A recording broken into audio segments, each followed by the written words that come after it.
Hey again, Reg Techies. Welcome to the only podcast that helps employers and recruiters connect with more candidates through technology-inspired conversations. Mastering recruitment technology is the key to hiring great talent. That's why this show exists. All right, recruitment marketing company Recruitics recently launched BRION, a new AI-powered conversational analytics experience. Here to demo the new features and talk with us briefly is their CEO, Adam Stafford. Hey, Adam, welcome to the show. Hey, Chris, great to see you today. How you doing? Very good, very good.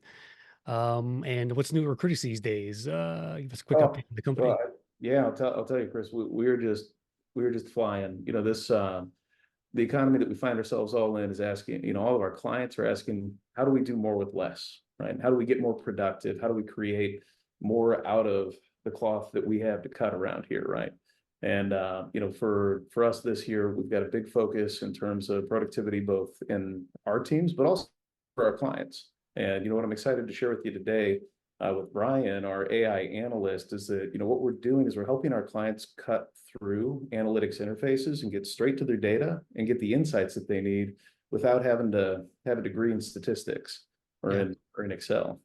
Yep. Yeah. Looking forward to seeing it. And by the way, when did you become CEO of Recruitics? And give us a quick history of it. Yeah, sure. So Chris, I joined the company 7.5 years ago. I became CEO in January of last year. And if you look at Recruitics history, we've served a lot of markets. We were certainly well known for programmatic. And when I joined the company, that was really all we did. We were a programmatic job advertising platform and agency.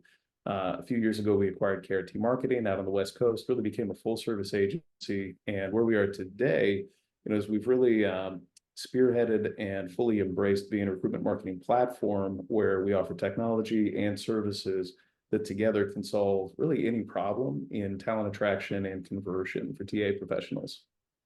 Very good. And let me read what it says on your website about BRION for the audience here. And by the way, if you're listening to this on the audio pod, you can go over to YouTube or Tech Media on YouTube and watch this as well. But quote, in today's recruitment market, you have more options than ever before to connect with talent. Knowing which solutions work and which don't requires data. And there's a vast amount of it available. But making sense of data and making it work for you can be extremely complex. BRION allows us to harness real-time data to move dynamically in an ever-changing talent landscape. So summarize that for me, Adam. Just like in a few words, what do you think BRION is for the audience? Well, BRION is the way to take advantage of data without having a degree in it. Ultimately, we believe that data informs and helps our clients and helps us make better decisions, whether that's in marketing, TA, it doesn't really matter. When you're able to collect data and harness the power of predictive analytics and seeing around the corner using what's happened recently and in the past, we know and we believe that that just brings transformative results for recruitment marketers and TA professionals. Yep. Okay, well, go ahead and share your screen. Let me actually make sure you can do that. There we go. And let's take a look at this. BRION, by the way, it's spelled BRION, right? That's right. That's Okay. right. Yeah, fun story behind BRION. We have an employee named Brian, BRIEN, and he was that person in the company where when you give him a problem, 2 hours later, he says, here's your answer and everything that you could possibly want about your answer. And so when we named Brian, it was a little nod to a great employee in the company, Brian Jones. And so very, very excited to share this. Tell you what, Chris, I'm going to do a quick presentation. Only take a couple minutes. It'll set the stage for the kind of questions that we're asking Brian to answer here. Okay.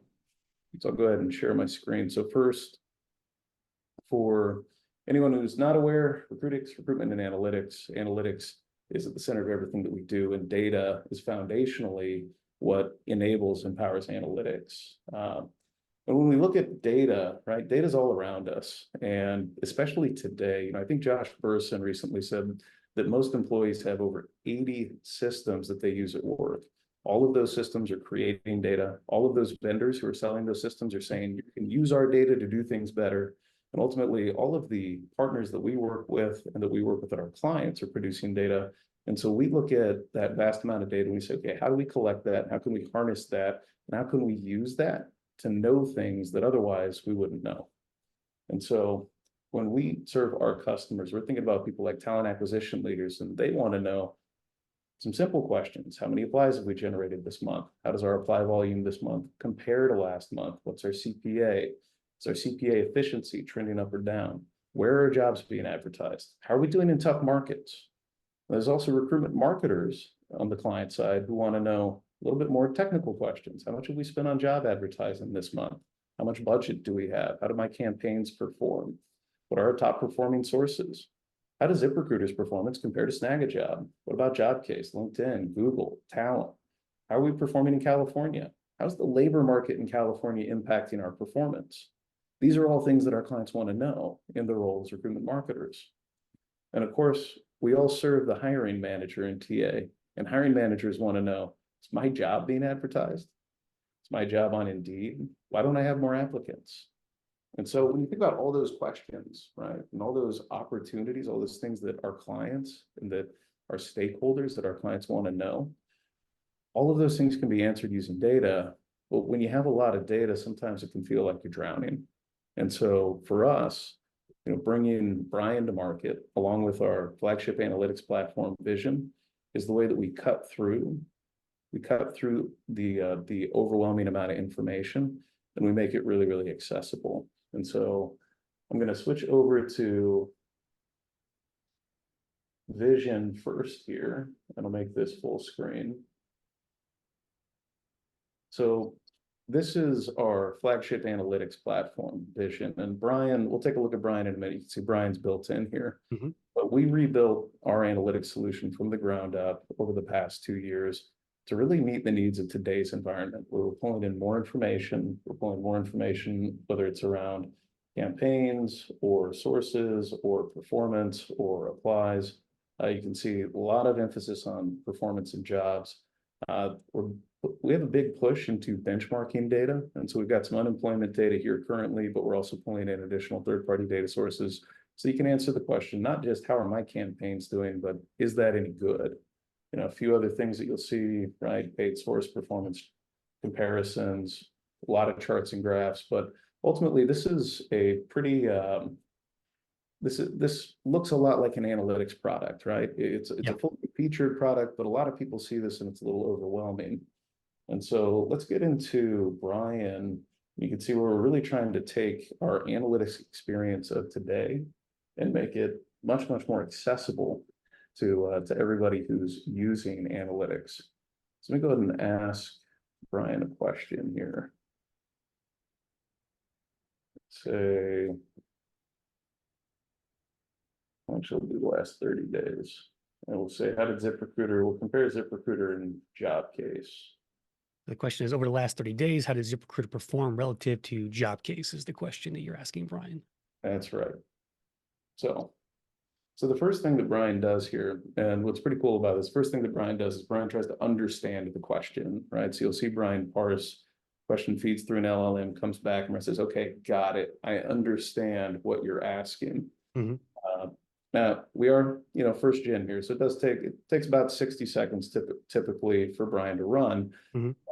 What BRION then does is it fires off a team of agents that then go pull data from our data lake and starts to assemble these temporary data models so that it can answer the question that you're asking. And so our AI team is building tooling that helps BRION actually know what to go look for and to start to correlate, okay, data with these headers and these properties over here is related to the data over here.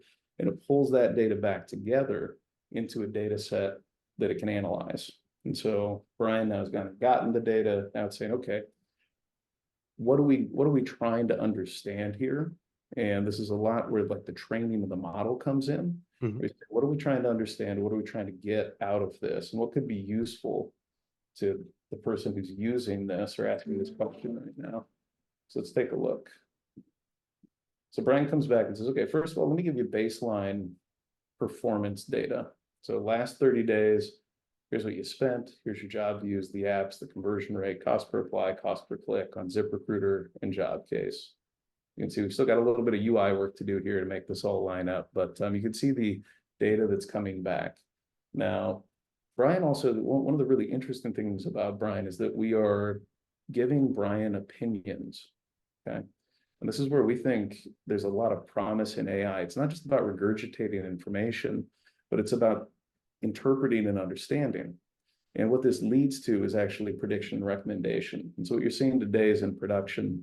So it's a little bit behind our newest model, but you can see that, okay, we're comparing job case, lower cost, higher number of job views compared to ZipRecruiter, higher conversion rate, more total apps.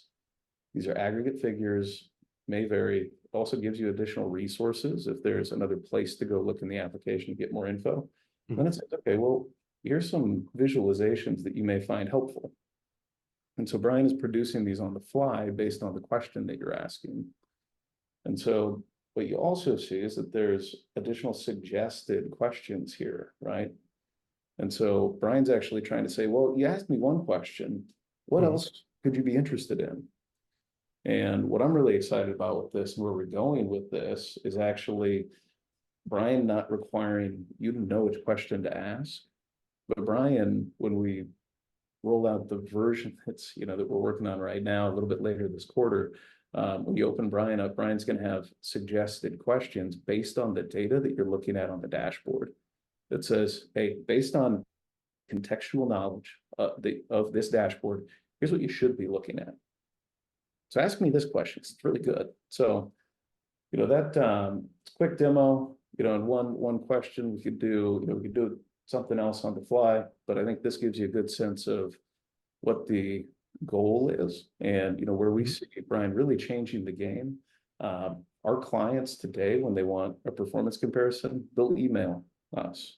Some of them will get into an analytics dashboard and put in the filters and the facets. It goes back to, hey, like, I don't really have the time to do that work. Recruitics, you're my solution provider. Here's my question, send me back an answer. And so that email chain and ticketing chain where it goes through to one of our teams takes a couple hours, you get a response back and you get your information. We're cutting that down to like 60 seconds. And where we see a lot of opportunity there is that we can help our clients make better decisions in real time with this technology. And then ultimately, as we use it for prediction, we're not only saving time, but also increasing the quality of the decisions being made. So yeah, it's a very practical use case here. And I think that especially for data, because, like your overall dashboard there's a ton of data there. Like, where do I start? And I think for the average user, I think leveraging Brian like that is a total win for both of you guys. So I definitely think I see this technology, Adam, being baked into every recruiting software out there, in terms of how they interface with it and things like that. Even I think we'll even have voice added to it one day. mm-hmm. But What we're excited about this year is this is really our first foray into generative AI and large language models. I mean, where we're going with this, is first, it just cuts through so much complexity that takes a lot of time for humans to cut through yeah, manually. And so, there's an enormous productivity gain. And, when we started the show, I said, doing more with less, right? This is how, we're helping our clients do more with less. And as we look ahead to the future and we look at more data sources, we look at more training and deeper training in the domain, in particular, recruitment marketing and TA for these kind of analysts and these kind of assistants. Step one is great, like help me understand, but step two is tell me what I should be doing. And step three is just go do it for me. yeah, Right. And that's really what programmatic has done from day one, but it's been rules-based or algorithmically based.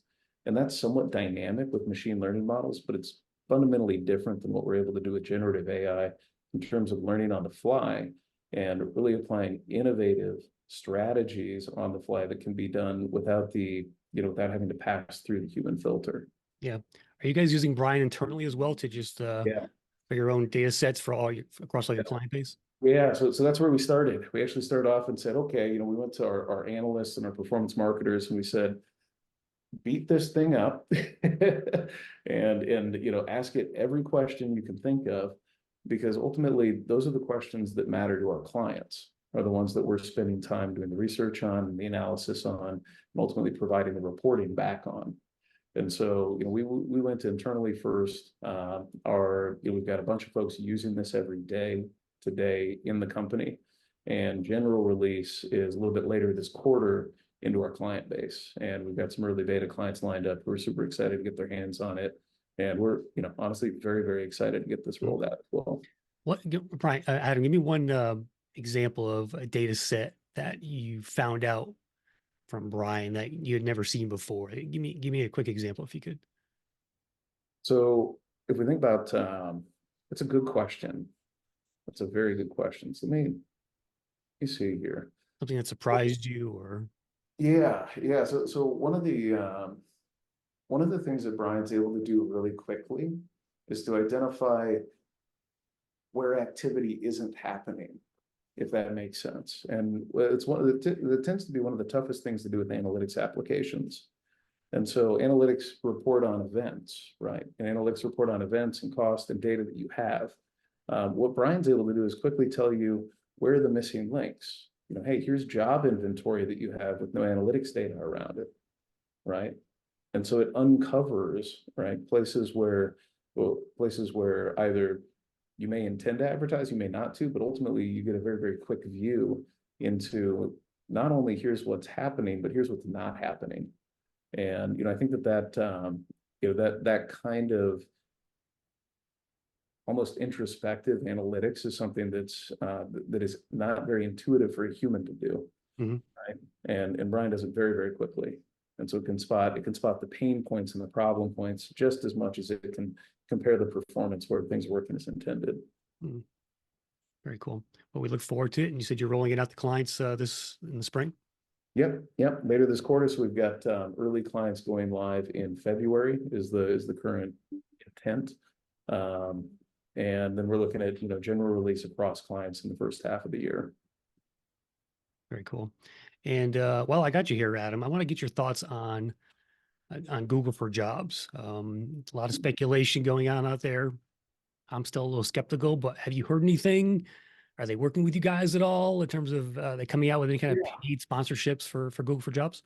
Yeah, so where Google for Jobs started with their paid programs, what you've probably seen, I'm sure you've seen this, Chris, it's an adaptation of the Google Marketplace or the Google Shopping function. Yep. And Google, it's funny, many years ago when before Facebook had jobs and Facebook jobs, I think a lot of agencies like us used to shoehorn job content into product listings on Facebook. And what's kind of funny is Google's doing something very similar, where they have a shopping experience. You see it for automobiles and other, big ticket purchases today. But we're starting to see the early jobs results in their pilot markets, and they're primarily working with some of the large job boards to do so. What we haven't seen so far is a great deal of relevance in the match. And so the match has been pretty tough, which is also, it's not exactly what I would expect from Google, given the Mhm. quality of their search results. But it is a new domain. And so, we're seeing that we have a couple of clients who've been accepted into the early beta for Google for Jobs. We're certainly working with them on this new product. Uh, right now, we are cautiously optimistic that it's going to be a lower cost and a highly effective channel with high job seeker intent. But at the same time, early results are that the match needs improvement, and also the availability, obviously needs to be increased. There's not much volume right now that's available when that user experience is presented in the SERP at the top of the page. Mhm. But we've got we're looking forward to the match improving with the amount of throughput and ultimately available inventory for the job seeker when they're searching on Google. Yeah. How serious do you think they are about Google for Jobs? I've always kind of, I don't know, because AI and that's sort of a distraction now for them in terms of the overall search, right? How dedicated do you think they are to serving up jobs in the future? It has to be a big growth driver. I mean, when I think our entire industry we were all shaking in our boots a few years ago when Google released the organic jobs results, right? And we went, paid's coming next, it's right around the corner. Yeah. Then nothing really happened for a while, right? And so when we think about the future for Google, search listings at some point I think become somewhat obsolete, right?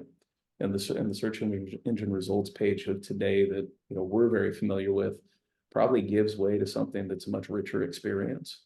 And ultimately, when job seekers are looking, with high intent on a SERP for new opportunities, it's such a massive opportunity for Google that I think that they would be, quite frankly, they'd be foolish to ignore it, and they'd be foolish to underinvest in it. Human capital, you and I know this, Chris, because we're in the industry, but human capital is one of the most important verticals and investment areas in business today. And, ultimately, I think Google's looking at that and seeing a big growth opportunity when they're evaluating this paid product. And they're trying to do it in a way that's a little startup-y, and I like that. They're using the tools that they have without trying to invent something entirely new. But I think we're going to see additional investment, and in particular, as their SERP evolves with generative AI, and they've got the Bard product, and it's like a number of different things that they're doing. I think that we're going to see those things come together and merge into an experience that is very different than what we have today in jobs. May not be the centerpiece, but they're going to be an important component. Well, good stuff, Adam. We appreciate your time today. I'm Steph from Recruitics, recruitics.com for the listeners out there. Adam, appreciate your time today. All right, Chris, certainly appreciate the time. Thank you. That will do for this episode of the RecTech Podcast. Be sure to follow us on the socials, Facebook, Twitter, LinkedIn, via the @RecTech Media handles, every podcast, video, and blog we publish. Thanks for tuning in. And remember, always be recruiting. Looking for your next HR technology role? Go to your browser, type in hrtechjob.com, and browse hundreds of jobs with the best HR technology vendors. HR tech professionals finally have a dedicated job marketplace to find work or be found. Sign up for job alerts or post a resume. Discover jobs with companies like Workday, Phenom, HiBob, Deal, and more. You'll even find HR tech roles with employers in case you want to work with managing HCM or HRIS platforms. HR Tech Job, the only job market for HR technology careers. Join us at hrtechjob.com.